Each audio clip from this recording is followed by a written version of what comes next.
বাইরে 6টা টালি, পিছনে জোড়া জোড়া এসি, ভাইপোর এক্সকালেটর সিঁড়ি আর কোটি টাকার ঝাড়বাতি। আপনি তখন ক্যাডবেরি আর স্যান্ডউইচ খেয়ে অনশনের নামে টাটাকে তাড়ানোর কাজে ব্যস্ত নার্সিংহোমে ছিলেন। ঠগি পিসি বুঝেছেন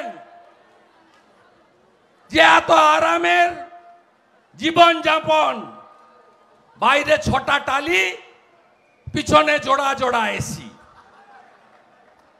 ভাইপোর এক্সকালেটর সিঁড়ি আর কোটি টাকার ঝাড়বাতি।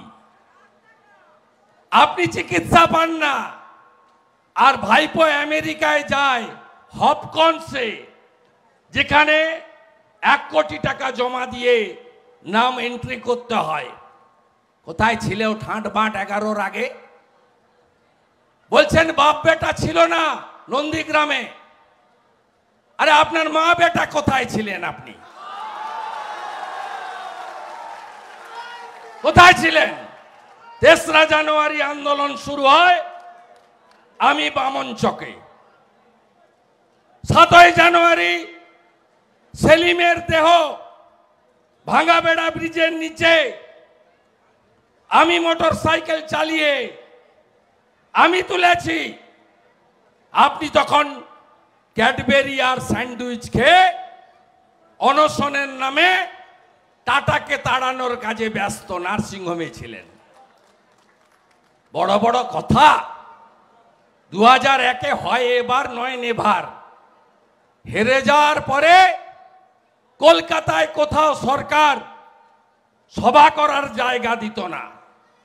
2003 ফেব্রুয়ারি মাস গাঁথি শ্রী অরবিন্দ স্টেডিয়াম সভা, তৃণমূলের রাজ্য সম্মেলন। ডাল ভাত তরকারির ব্যবস্থায় কে? মান্যবর শিশির অধিকারী। 2003 থেকে লাস্ট 2010 13-14 ফেব্রুয়ারি তমলুক রাখাল মেমোরিয়াল স্টেডিয়াম যুব ছাত্র সম্মেলন তৃণমূলের। তার রান্নার দায়িত্বে, খাওয়ানোর দায়িত্বে, স্কুলগুলোতে রেখে দাঁতের মাজন থেকে সাবান পর্যন্ত দেওয়ার দায়িত্বে এই আপনাদের সেবক শুভেন্দু অধিকারী ছিল। আপনার ঝাঁপ উঠে গেছিল,